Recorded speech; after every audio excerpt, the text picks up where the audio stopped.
Ted, I am so deeply humbled and touched by your incredibly generous introduction. I have to tell y'all that not in my wildest of dreams would the 26-year-old newly minted law graduate version of myself have dreamed that one of her heroes from the storied NAACP Legal Defense Fund, Ted Shaw, would be presenting this award to me 2 decades on. We all know that we stand on the shoulders of giants like Ted Shaw, who blazed trails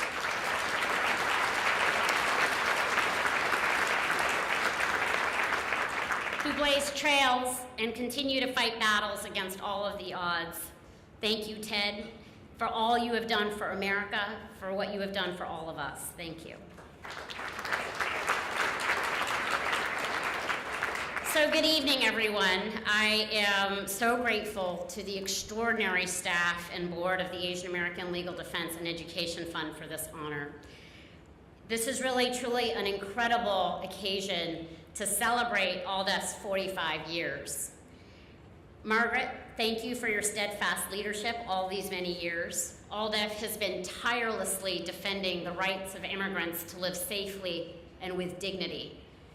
You've been ensuring labor protections and holding employers accountable, fighting for bilingual ballots and voting rights, and in case after case, you have courageously demanded the enforcement of civil rights. And for that and more, I thank you and I congratulate you on this very special anniversary.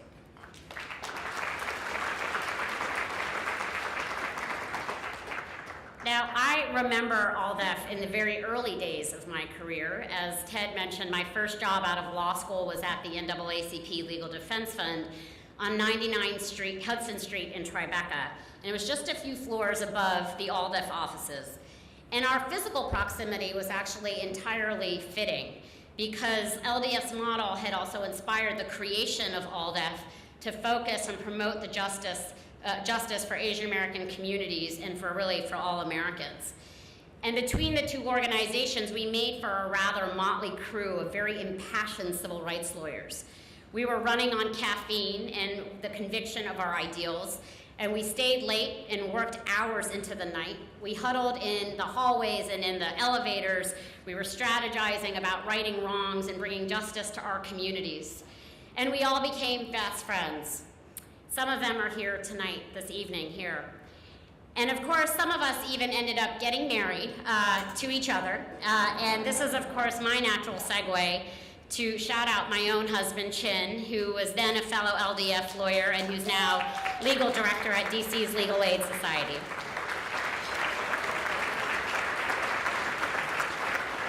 Chin, thank you for being my partner in crime in a life of public service and for being the most amazing father to our boys.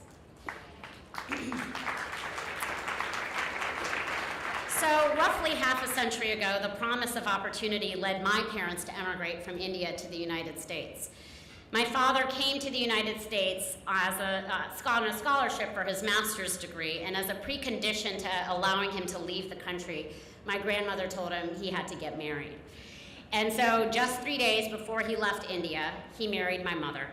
It was an arranged marriage, some of you know the drill, but here we are 50 years later. And from confronting the cold snow in Ithaca, New York, and I'm honored that some of my parents' earliest friends here in the United States are here tonight, but from confronting the cold snow of Ithaca, New York, to my mother learning English in her 20s, to raising 2 firebrand daughters, one of whom married a man who came to the United States as a refugee from Vietnam, the other who married a woman. We shocked our parents over and over again. My parents have modeled the resiliency of immigrants in America.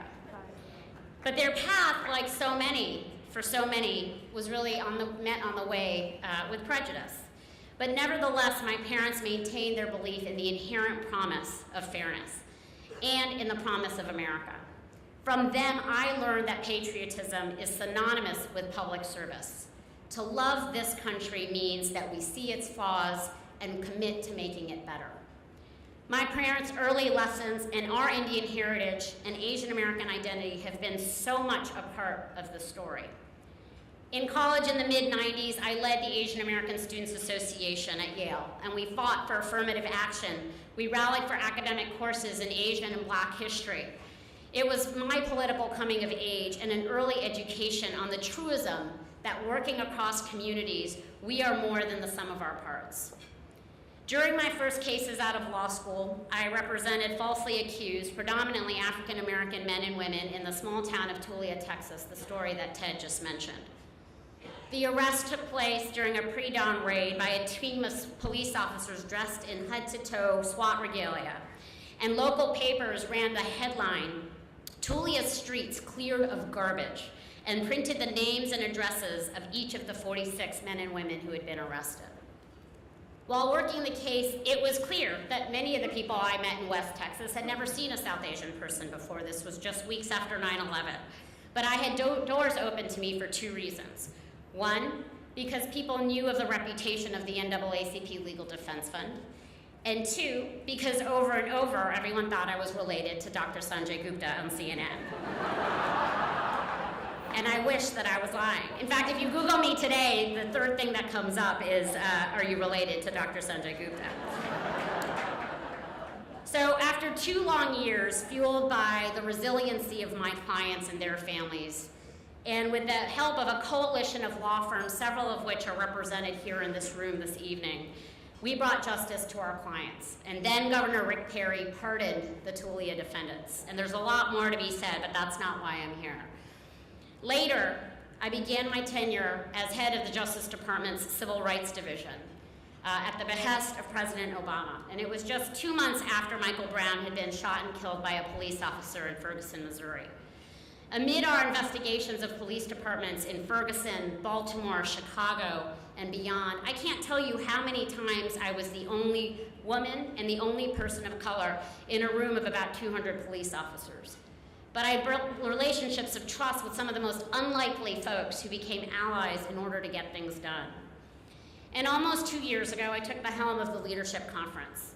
Our coalition's founders in 1950, a cross-section of African American, Jewish, and labor leaders, believed that the fight for civil rights could not be won by one group alone, but would need to be waged in coalition.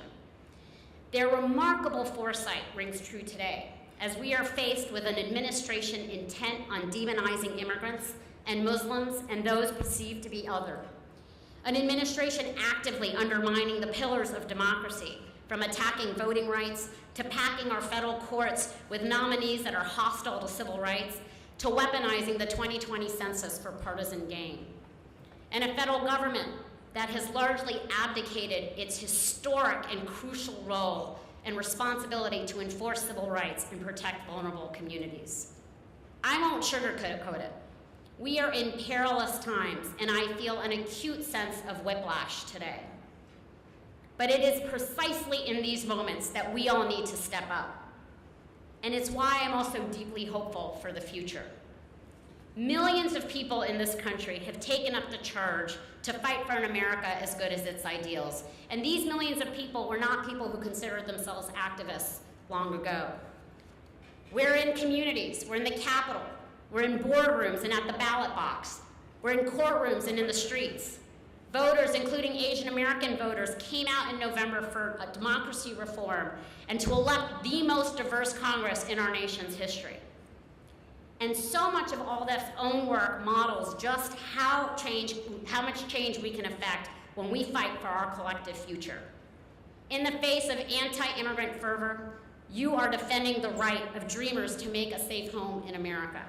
You're fighting to protect vulnerable working families to access opportunity. And at a time of crisis and strain, thank you for affirming our shared vision of an America as it should be, just, inclusive, and fair. One day, we are all going to look back at this moment in history and wonder and ask ourselves, what were we doing? This is no time to sit on the sidelines. This work has never been easy. This country has been through a lot. This work has always been uphill. Our democracy doesn't protect itself, and justice is not inevitable. It requires that we stand boldly and bravely in the way of injustice and in solidarity together. for the love of our country, and for the love of each other. Our fragile progress depends on it. It's an honor to fight alongside you. Thank you, AALDEF, and thank you all.